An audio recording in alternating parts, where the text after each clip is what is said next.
Amin zong akizi pe lo boy ada do he simtil lang ho ako rin panote simtil lang ho hi boy ahita demo achon phachu ken ka be la khat cha kam kulo mis non ba amu di chana mis daddy en tôi hen simtil langa pasal la al hendo achon papel na hung ke he chu a Mr. al hendo chu lun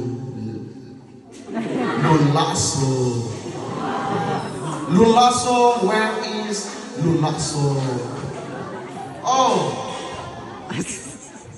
langa boy na miss tu ta boy miss nu daw do dia wala miss nu na hin tu pa ju miss nu na kai di oh, ama hiduri hewan kapitale.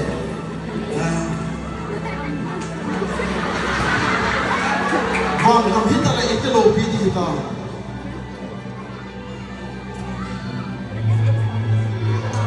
John pela asal hitai amai. Tujuh kema tiga John pela asal hitai. Alopi. Lungal lasso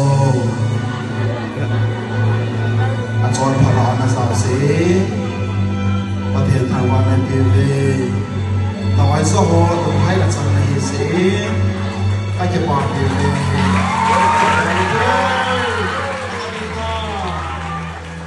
okay now simtil langa numei langa achon pa pena oi so ho ahead to koi ahi kita demo iki ahi amachu hoi pe kim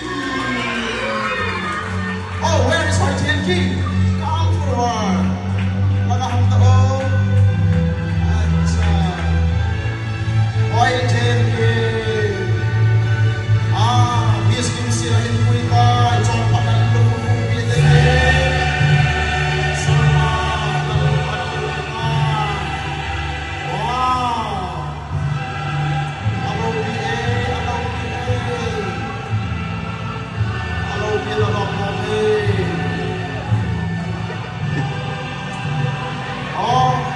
amani de la tuli hivan kam kita bele alo pira de kena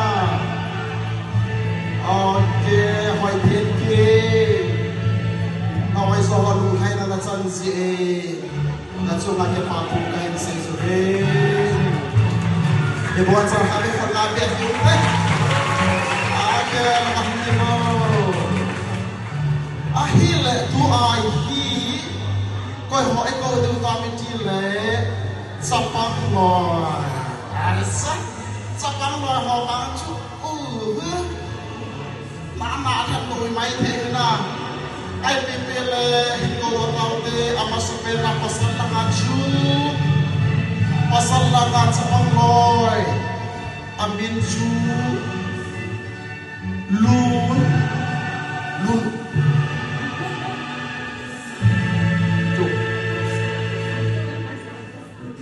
oh, Loon Boy side. Acha, very good. Ama hikata san pe tho he. Ega mo la sharpa it is Indian. Acha. Loon Boy side. Tone e. Lalu ku dingin. Nawai so lu khai na chang tai. Anon nom na he. Anon nom na he. Oh, cha. Apa ye? Apa sih? Lagi apa lagi? Akhirnya tu he, namai lang, sapang loy, namai lang na go kita ute, amat suka hita demo, lamin lagi pane. Oh, lamin ne.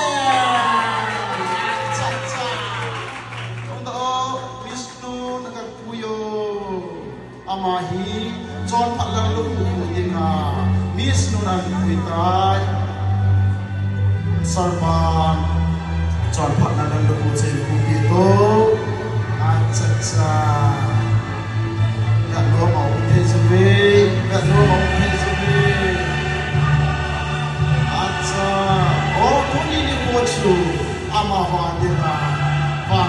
kita vele alo bira dinyo kalsa ale ka luku ake kumale nele ko hallelujah nasir na natin klatawa that's very good kamnon na lalo po samdingan o kaysa lukay na nagsang anong nom no na tui aba na hotsu ko ho hitami tile kaplay loy na kaplay loy na lohak John pa akil hemlo hotsu ko hamitile pasal lang achu thamon se thamon se miss si ground ko pwede hem ko ita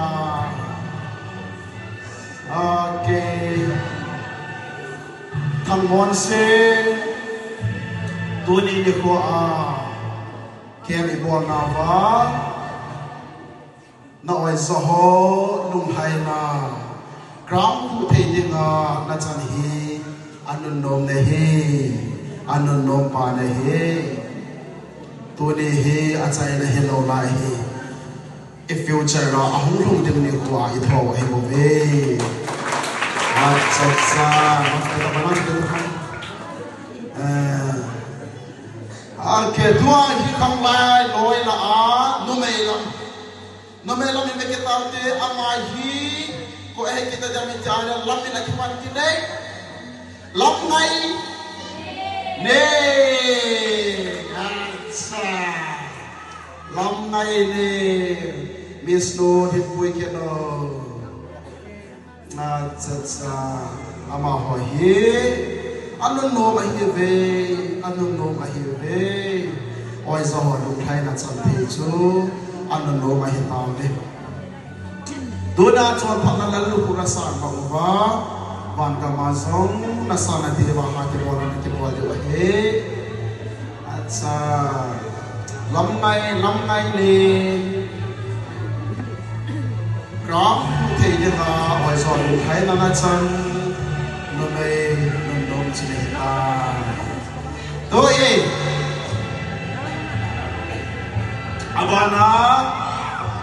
abana ko ho hita gol him ha acha gol him hola achu sarpa e koi ang thang do hamiti ahile boys lang achu say go hard wow cha go hang say go hang tu chu kia ma a chuan pha hon la a na wai zapu lung hai na nan lu pu de nga chan pha chan go na chan se dang za le pa the ni thang ba ve an lu lu pa chan he say go hang